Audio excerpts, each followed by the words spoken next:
বাংলাদেশে অন্তর্বর্তী সরকারের আমলে ভারত বিদ্বেষী মনোভাব ক্রমেই বাড়ছে।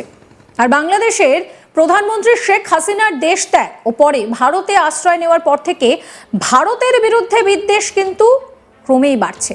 এই পরিস্থিতিতে ঢাকার ধানমন্ডিতে বঙ্গবন্ধু শেখ মুজিবুর রহমানের ঐতিহাসিক ৩২ নম্বর বাড়িতে হামলা পর্যন্ত চালানো হয়। আগুন ধরিয়ে ভেঙে গুঁড়িয়ে দেওয়া হয় বাড়িটি।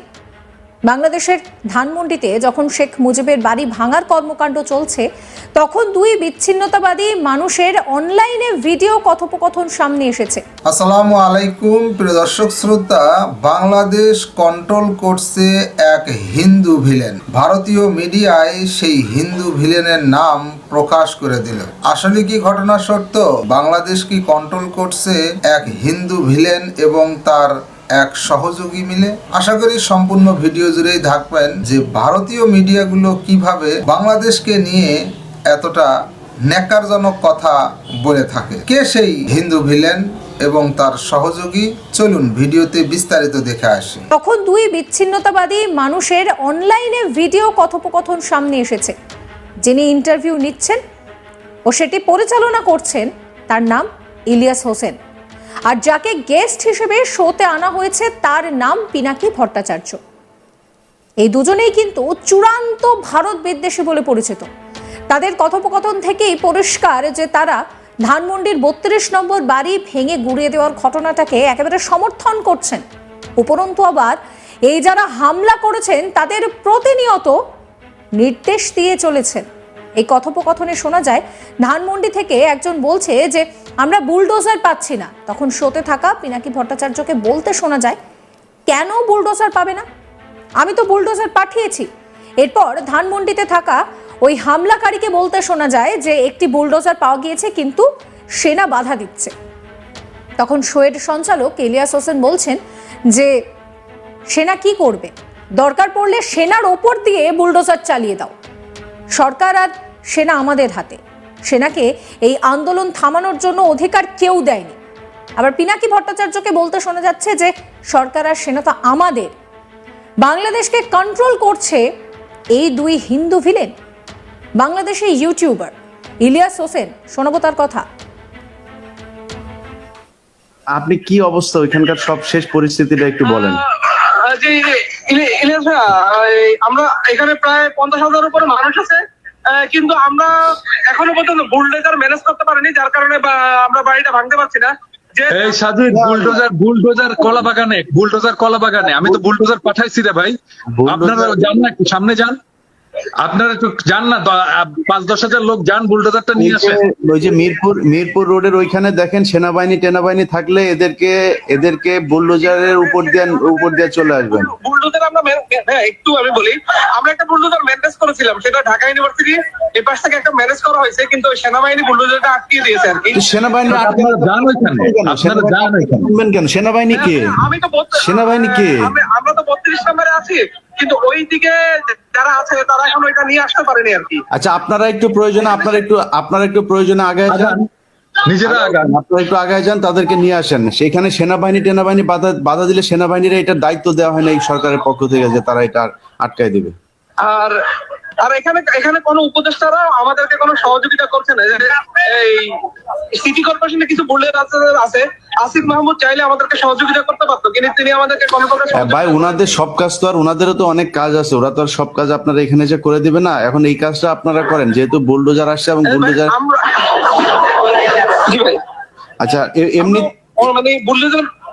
এমনিতে 32 নম্বরের অবস্থা কি, এটা একটু বলেন, ওইখানে কি হচ্ছে?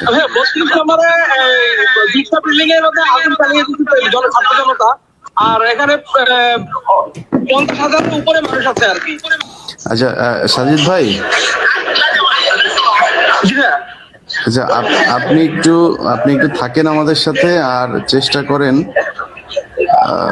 যতটা আমি লাইভে কানেক্ট করার চেষ্টা করছি, কিন্তু এখানে ইন্টারনেট অনেক স্লো আর কি, যার কারণে আমি লাইভে কানেক্ট করতে পারছি না। তারপর আমি যদি লাইভে কানেক্ট করার চেষ্টা করলে আপনাদেরকে এখানে পরিস্থিতিটা আমি আপনার দর্শককে দেখাবো আর কি, ইনশাআল্লাহ।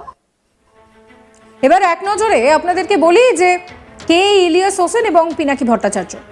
ইলিয়াস হোসেন আওয়ামী লীগ সরকারের আমলে তিনি কিন্তু ইলিয়াসের অনুসন্ধানী কাজটাকে শক্তিশালী ব্যক্তিদের সঙ্গে সরাসরি দ্বন্দ্বে নিয়ে আসে।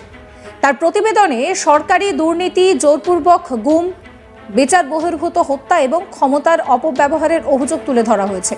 2015 সালে তার নিরাপত্তার জন্য ক্রমবর্ধমান হুমকির কারণে ইলিয়াস বাংলাদেশ থেকে পালিয়ে যান, আশ্রয় নেন আমেরিকায়। যদিও আমেরিকার নিউ ইয়র্কে বসবাসকারী এই বাংলাদেশি ইউটিউবারকে একবার সেখানে কিন্তু গ্রেফতারও করেছিল পুলিশ। এবার আসি পিনাকি ভট্টাচার্যের কথায়।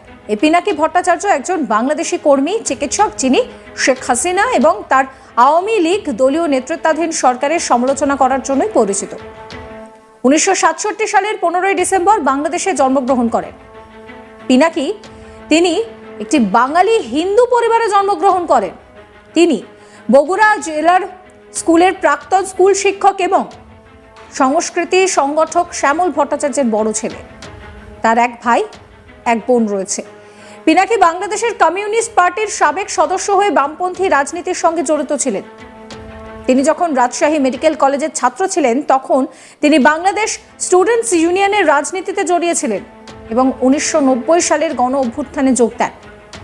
পিনাকি ভট্টাচার্য বাংলাদেশ আওয়ামী লীগ সরকারের দুর্নীতি, মানবাধিকার লঙ্ঘন, অপহরণ, বিচার বহির্ভূত হত্যাকাণ্ডের সমালোচনা করেছেন।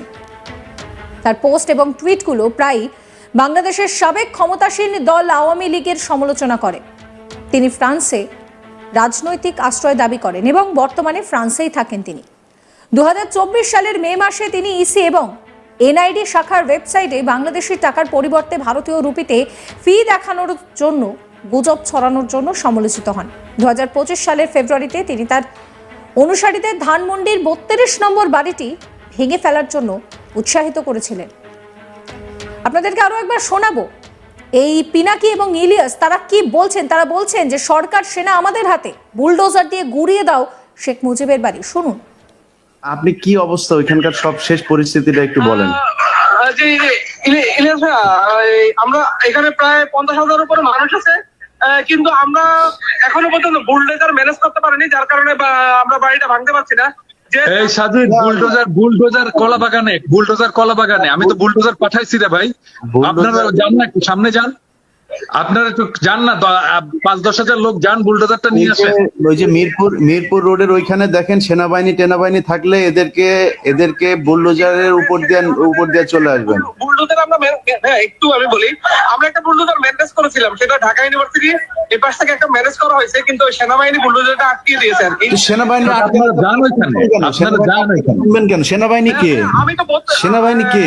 আমরা তো 32 নম্বরে আছি, কিন্তু ওই দিকে যারা আছে তারা এখন এটা নিয়ে আসতে পারেনি আর কি। আচ্ছা, আপনারা একটু প্রয়োজনে আগায় যান, নিজেরা আপনারা একটু আগায় যান, তাদেরকে নিয়ে আসেন। সেখানে সেনাবাহিনী বাধা দিলে সেনাবাহিনীরা এটার দায়িত্ব দেওয়া হয় না এই সরকারের পক্ষ থেকে যে তারা এটা আটকায় দিবে। আর এখানে কোনো উপদেষ্টারা আমাদেরকে কোনো সহযোগিতা করছে না। এই সিটি কর্পোরেশনে কিছু বুলডোজার আছে, আসিফ মাহমুদ চাইলে আমাদেরকে সহযোগিতা করতে পারতো, কিন্তু তিনি আমাদেরকে কোনো ভাই, ওনাদের সব কাজ তো আর ওনাদেরও তো অনেক কাজ আছে, ওরা তো আর সব কাজ আপনারা এখানে যে করে দিবে না। এখন এই কাজটা আপনারা করেন, যেহেতু বুলডোজার আসছে এবং বুলডোজার। আচ্ছা, এমনিতে 32 নম্বরের অবস্থা। এই ভিডিও সম্পর্কে আপনাদের মতামত জানাবেন, কমেন্ট সেকশন খোলা রয়েছে আপনাদের জন্য। সমস্ত খবরের আপডেটের জন্য সাবস্ক্রাইব করবেন আজ তাক বাংলার ইউটিউব চ্যানেলকে, যাতে কোনো আপডেট মিস না হয়। নোটিফিকেশন পেতে বেল আইকনে ক্লিক করবেন। আমরা এখন হোয়াটসঅ্যাপে রয়েছি, তাই ফলো করবেন আজ তাক বাংলার হোয়াটসঅ্যাপ চ্যানেল। দর্শক শ্রোতা, এই বিষয়ে আপনার মতামত থাকলে কমেন্ট বক্সে আপনার লিখতে পারেন। কমেন্ট বক্সে আপনার মতামত। ভারতীয় মিডিয়াগুলো যেভাবে কথা বলে সে কথাগুলো দেখে বা শুনে মনে হয় যে বাংলাদেশকে নিয়ে তারা খুব দুশ্চিন্তার মধ্যে আছে। বাংলাদেশে যে অন্তর্বর্তী সরকার, সে অন্তর্বর্তী সরকার তাদের চোখের শূল হয়ে দাঁড়িয়েছে। শেখ হাসিনা সরকার ছিল ভারতের দাসী। সেই সরকারের বিদায়ের পর ভারতীয় মিডিয়াগুলো এরকম গুজব রটে থাকে। এই বিষয়ে আপনার মন্তব্য থাকলে লিখবেন। আজকে এই পর্যন্তই। আল্লাহ হাফেজ।